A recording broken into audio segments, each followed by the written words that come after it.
What if children didn't have to study this way? What if we could come home and spend the rest of the day leisurely?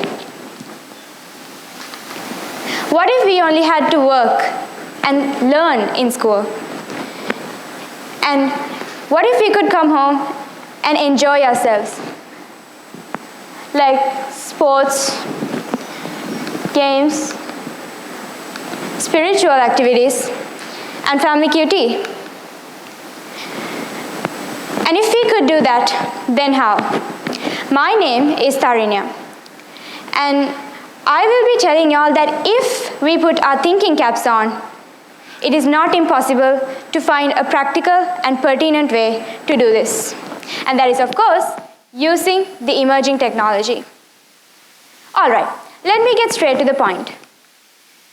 Mr. Ken Robinson, a prominent educationist, in one of his TED speeches, said that the typical education system doesn't require reformation or renovation, but instead, it requires transformation.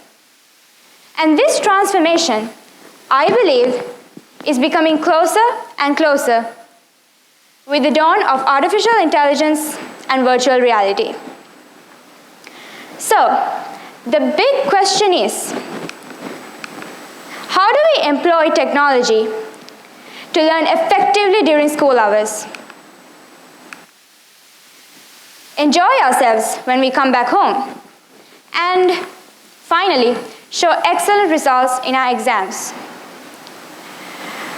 First off, I think we should make education more enjoyable. Let me magnify this to a neuroscientific level. Dr. Scott Boland, a very renowned cognitive scientist and the founder of New Dawn Technologies, once said that we all are wired to be lifelong learners. From the stage of infancy to being a toddler, we see how a child learns on his own.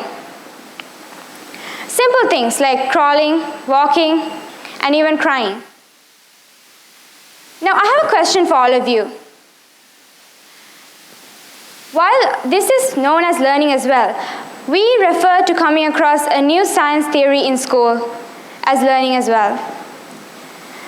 But why were these childish things so easy to grasp, so enjoyable, whereas those science theories that we learned in school required a bit of studying at home, and then only could we face the exam? Why was that?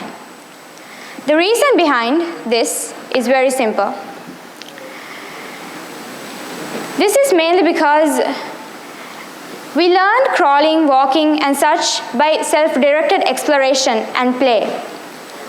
And in theory, this is how our brains are naturally coded to learn.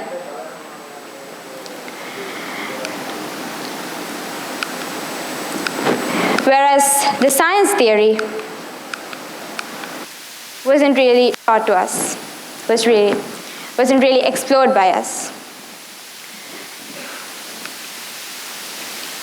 And another interesting fact stated by Dr. Boland is that most of our endorphin receptors are found in the learning centers of our brains. And this, in fact, indicates that since endorphins are a chemical produced in our brains that make us feel happy, this indicates that we're supposed to learn and be happy. We're supposed to be happy by quenching our thirst for knowledge. But why doesn't this happen in school all the time? Why do some lessons make some of us take a little nap from time to time? This is due to a mismatch between how the typical education system works and how our brains are naturally meant to learn. And this mismatch or difference is where education or learning becomes unentertaining for most of us. So we have to make education or learning enjoyable in the language of the brain, right? This is exactly where modern technology comes in handy. In fact, many schools try try to do this, try to amend their curriculums according to these recent findings using traditional methods. But today, I am here to make a more technological approach towards this. One such branch of the fourth industrial revolution that we can use is virtual reality or VR. A few months ago, my parents took me, my brother, and my sister to a place with VR rides. And to be honest, it was amazing. And believe me, I still remember most of the things I saw in that short VR ride. Why did this happen? This was mainly because it appealed to me by engaging my sensory organs and creating a real life, a realistic picture around me.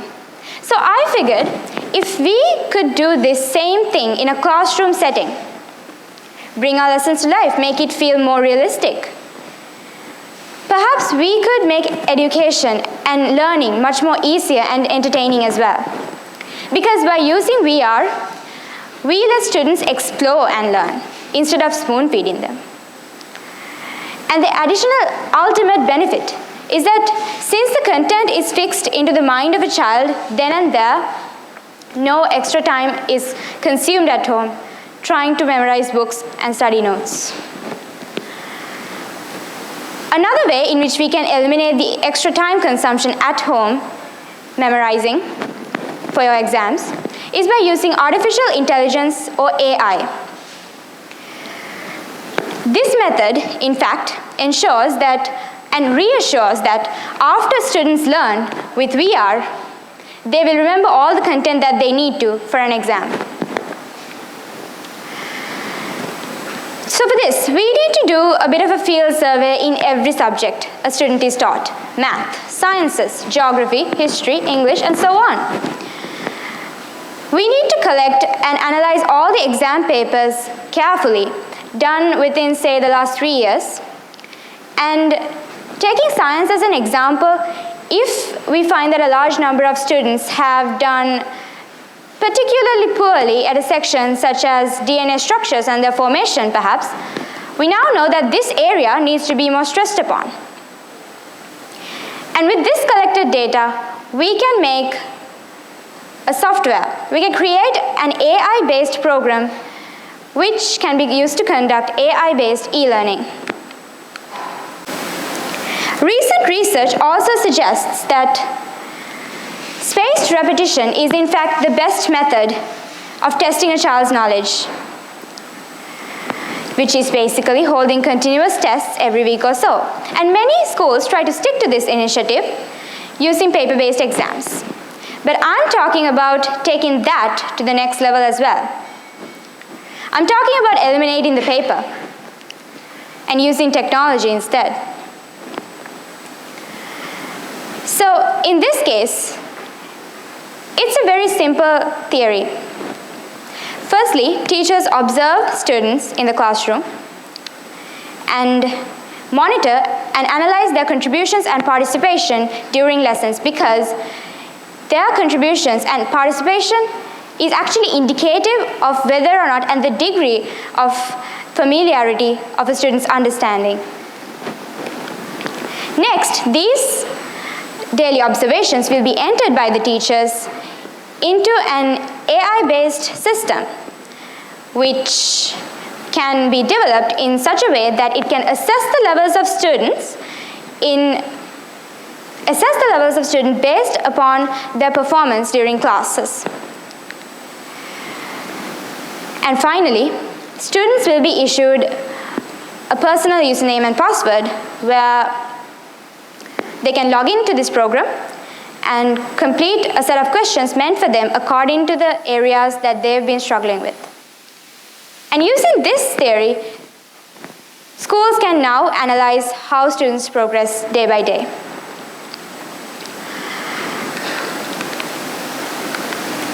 Let me take a moment to correct a very misleading common theory anchored in the minds of some of us today. Teachers can be replaced by AI.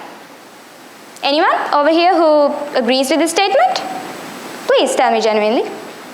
Look, teachers are not like technology. Technology is merely made up of chunks of metal, multicolored coils of wire, and possibly computer data put together, while its teachers aren't. And if they aren't, they obviously can't be replaced by that, right? So, I would like to address you all about this matter as well. Teachers are like our parents. Without their affection, students cannot succeed on their own. Because a teacher is more than just a content provider. Teachers mold and shape students into great citizens. And I would like to tell you all that technology entering the stage cannot replace teachers from their jobs. So I urge all of you to not give in to that misunderstanding, but rather understand how technology can revolutionize the education field and make their jobs, make the teachers' jobs easier and more convenient for them as well. Nowadays, technology keeps on enhancing and revolutionizing our day-to-day lives in every aspect, in ways we never thought of and in ways we can never think of as well. People developed technology and continue to develop technology due to various reasons. And I firmly believe that education will always be among the top 5 of those reasons. While it's wrapping up, I would like to present to all of you a perfect childhood. Thank you.